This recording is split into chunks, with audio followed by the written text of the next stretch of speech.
فلسطین کا مسئلہ آج کا نہیں بلکہ 3000 سال پرانی داستان ہے، جہاں اس زمین کے لیے جنگ آج بھی جاری ہے۔ یہ ایک ایسی کہانی ہے جو انسانی جذبات، ہمت، گھمنڈ، ڈر اور امید سے بھری ہوئی ہے۔ تقریباً 3300 سال پہلے اللہ نے موسیٰ علیہ السلام کو حکم دیا کہ بنی اسرائیل یعنی یہودیوں کو مصر کے فرعون کی غلامی سے آزاد کریں۔ فرعون کے ظلم سے تنگ بنی اسرائیل کے لیے یہ ایک نئی زندگی کا وعدہ تھا، لیکن فرعون کا گھمنڈ کہاں چھوڑنے والا تھا۔ بڑی مشکلات کے بعد جب موسیٰ نے چھڑی اٹھائی اور سمندر کو 2 حصوں میں بانٹ دیا، فرعون نے آخر بنی اسرائیل کو رہا کیا۔ موسیٰ انہیں فلسطین کے قریب لے آئے اور فرمان دیا، اس شہر پر حملہ کرو، لیکن بنی اسرائیل کے دل میں ڈر غر کر گیا۔ انہوں نے کہا، آپ اور آپ کا رب جاؤ اور لڑو، ہم یہاں نہیں لڑیں گے۔ یہ تھی وہ بے بس انسانی فطرت جو خدائی حکم کے سامنے بھی ڈر گئی۔ اللہ کا غصہ بھڑکا اور انہوں نے بنی اسرائیل کو 40 سال تک ریگستان میں بھٹکنے کی سزا دی۔ وہاں موسیٰ علیہ السلام پر تورات نازل ہوئی اور اس کے پہلے chapter the book of Genesis میں صاف صاف لکھا ہے، فلسطین کی یہ زمین صرف ابراہیم علیہ السلام کی اولاد کے لیے ہے۔ اب یہ بات دلچسپ ہو جاتی ہے، ابراہیم کے 2 بیٹے تھے، اسحاق علیہ السلام بنی اسرائیل کے باپ اور اسماعیل علیہ السلام عربوں کے باپ۔ یہودی بھی یہ مانتے ہیں۔ تو تورات کے مطابق فلسطین پر صرف اسحاق کی اولاد کا نہیں بلکہ اسماعیل کی اولاد یعنی عربوں کا بھی برابر حق ہے۔ اسی وجہ سے آج تک یہ جنگ چلی آ رہی ہے، کیونکہ یہودی کہتے ہیں کہ یہ زمین ان کی اور عرب اپنا حق مانگتے ہیں۔ 40 سال ریگستان کی ٹھوکروں کے بعد بنی اسرائیل کے دل میں ایک نئی امید جگی۔ یوشع بن نون یعنی جوشوا ایک جوان رہنما ان کے لیے نئی روشنی لایا۔ موسیٰ کے جانے کے بعد یوشع نے بنی اسرائیل کو ایک کیا۔ ان کا جوش، ان کی ہمت اور ان کا یقین انسانی روح کا آئینہ تھا۔ انہوں نے جارڈن دریا کو پار کیا اور جیریکو کے دیواروں کے سامنے کھڑے ہوئے۔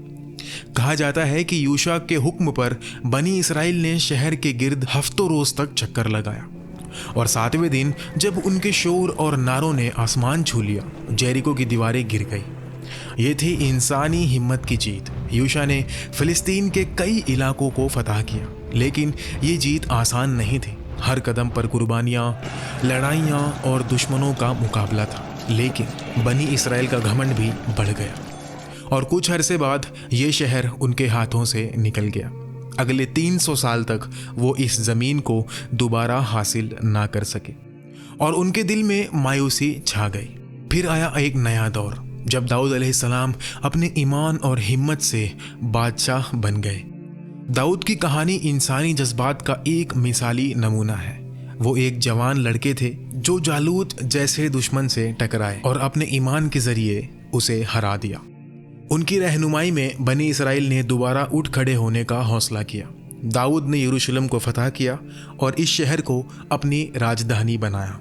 ان کا دل اللہ کی عبادت سے بھرا ہوا تھا اور انہوں نے اس زمین کو ایک روشنی مرکز بنانے کا خواب دیکھا۔ داؤد علیہ السلام کا یہ خواب ان کے بیٹے سلیمان علیہ السلام نے پورا کیا۔ سلیمان، جنہیں اتہاس میں حکمت کا بادشاہ کہا جاتا ہے، نے اپنے باپ کے خواب کو حقیقت میں بدل دیا۔ انہوں نے یروشلم میں ایک شاندار ٹیمپل بنایا، بیت المقدس، جہاں لوگ اللہ کی عبادت کے لیے جمع ہوتے تھے۔ سلیمان کا دور بنی اسرائیل کا سنہرا دور تھا۔ ان کی حکومت نہ صرف طاقتور تھی بلکہ ان کی عدالت میں انصاف کا بول بالا تھا۔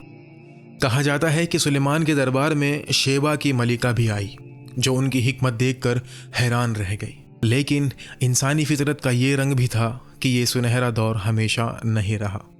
سلیمان کے بعد بنی اسرائیل کے اندر پھوٹ پڑ گئی اور ان کی حکومت کمزور ہو گئی۔ پھر آیا ایک طوفان جو سب کچھ تباہ کر گیا۔ 400 سال بعد عراق میں بابل کی طاقتور سلطنت ابھری اور اس کا بادشاہ بخت نصر ایک ایسا شخص تھا جو ظلم اور تباہی کا علم بردار تھا۔ ان کا گھمنڈ اور لالچ انسانی فطرت کے اس اندھیرے پہلو کو دکھاتا ہے جو طاقت کے نشے میں ڈوب جاتا ہے۔ اس نے فلسطین پر حملہ کیا، یروشلم کو تباہ کر دیا اور سلیمان علیہ السلام کا بنایا ہوا ٹیمپل زمیں بوس کر دیا۔ ہزاروں یہودی قتل ہوئے اور جو بچے انہیں غلام بنا کر بابل لے جایا گیا۔